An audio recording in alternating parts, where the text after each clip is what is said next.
मैं तृप्ति और आपका स्वागत है एक न्यूज़ 24 में। जनवरी 2025 से भूमि रजिस्ट्री के नियमों में बड़ा बदलाव हुआ है, जिससे भारत में भूमि और संपत्ति रजिस्ट्रेशन की प्रक्रिया अब पहले से कहीं अधिक आधुनिक और पारदर्शी हो गई है। केंद्र सरकार ने इस प्रक्रिया को अधिक सुरक्षित, सरल और भ्रष्टाचार मुक्त बनाने के लिए नए नियम लागू किए हैं। ये बदलाव डिजिटल तकनीक, आधार कार्ड लिंकिंग, वीडियो रिकॉर्डिंग और ऑनलाइन भुगतान जैसे उपायों को शामिल करते हैं। आपको बता दें कि नए नियमों का उद्देश्य केवल समय की बचत करना है, बल्कि फर्जीवाड़े और बेनामी संपत्तियों पर भी कड़ी नकेल लगाना है। आइए नियमों और उनके फायदे व चुनौतियों को विस्तार से समझते हैं। सब डिजिटल होगी, यानी अब जमीन और संपत्ति के रजिस्ट्रेशन के लिए रजिस्ट्री ऑफिस जाने की आवश्यकता नहीं होगी। इस नई प्रणाली के तहत पूरी प्रक्रिया डिजिटल रूप में होगी, जिसमें सभी दस्तावेज ऑनलाइन जमा किए जाएंगे। और इस कदम से न केवल रजिस्ट्री की प्रक्रिया तेज होगी, बल्कि यह पारदर्शिता को भी बढ़ावा देगा। दस्तावेजों की डिजिटल पंजीकरण के कारण मैनुअल त्रुटियों की संभावना कम हो जाएंगी, जिससे भ्रष्टाचार और धोखाधड़ी को रोका जा सकेगा। और इसका सबसे बड़ा फायदा यह है कि संपत्ति रजिस्ट्रेशन की प्रक्रिया अब कहीं अधिक पारदर्शी और सरल हो जाएंगी। रजिस्ट्री प्रक्रिया की ऑनलाइन ट्रैकिंग भी संभव होंगी, जिससे हर किसी को जानकारी मिल सकेगी कि दस्तावेजों की स्थिति क्या है और उनका रजिस्ट्रेशन कब हुआ। इसके अलावा डिजिटल सिग्नेचर और तत्काल डिजिटल सर्टिफिकेट जारी किए जाएंगे, जिससे प्रतिक्रिया और अधिक तेज और सुरक्षित हो जाएगी।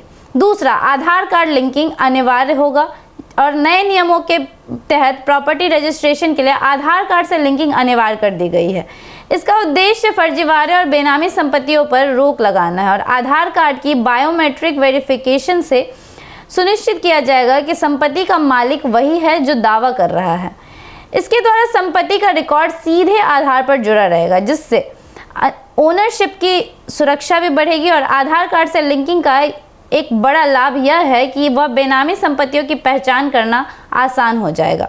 इससे सरकार और संबंधित अधिकारियों को इन संपत्तियों के मालिकों के बारे में जानकारी प्राप्त होंगी और धोखाधड़ी पर लगाम लगेगी। इस कदम से संपत्ति के अधिकार की सुरक्षा भी सुनिश्चित की जाएगी, जिससे कानूनी विवादों में कमी आएगी। तीसरा, रजिस्ट्री का वीडियो रिकॉर्डिंग अनिवार्य होगा।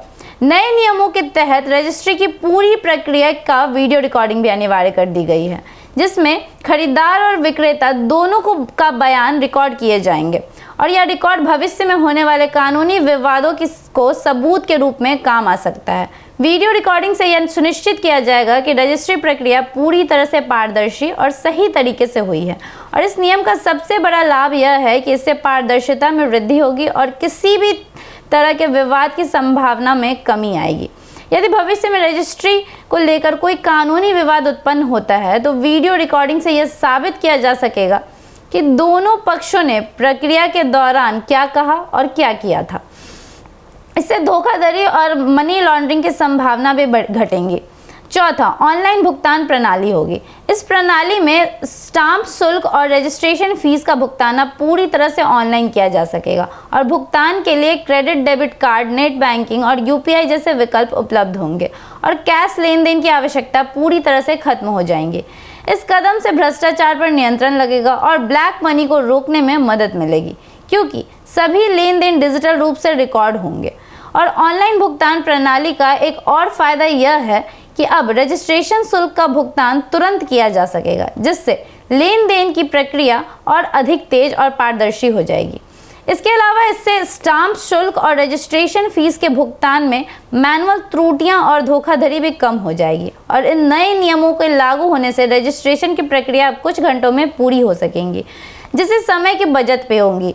दस्तावेज की डिजिटल प्रक्रिया के कारण फर्जी दस्तावेज और बेनामी संपत्तियों पर रोक लगेगी और सभी डेटा सरकारी सर्वर पर सुरक्षित रहेंगे, जिससे डेटा की सुरक्षा भी सुनिश्चित होगी। और इस पूरी प्रक्रिया को ट्रैक किया जा सकेगा, जिससे नागरिकों को अपनी संपत्ति से संबंधित सभी जानकारी और दस्तावेज आसानी से उपलब्ध हो सकेंगे। हालांकि नए नियमों में कई फायदे होने की संभावना है, लेकिन कुछ व्यावहारिक चुनौतियां भी सामने आ सकती हैं। सबसे बड़ी चुनौती तो ग्रामीण क्षेत्रों में इंटरनेट की सीमित उपलब्धता हो सकती है। ग्रामीण भारत में अभी भी कई स्थानों पर इंटरनेट कनेक्टिविटी की समस्या है, जिससे लोगों में डिजिटल प्रक्रिया को अपनाने में कठिनाई महसूस कर सकते हैं। इसके अलावा तकनीकी ज्ञान की कमी वाले लोग जो डिजिटल उपकरणों का इस्तेमाल नहीं कर पाते, उन्हें नई प्रणाली को समझने और अपनाने में कठिनाई हो सकती है।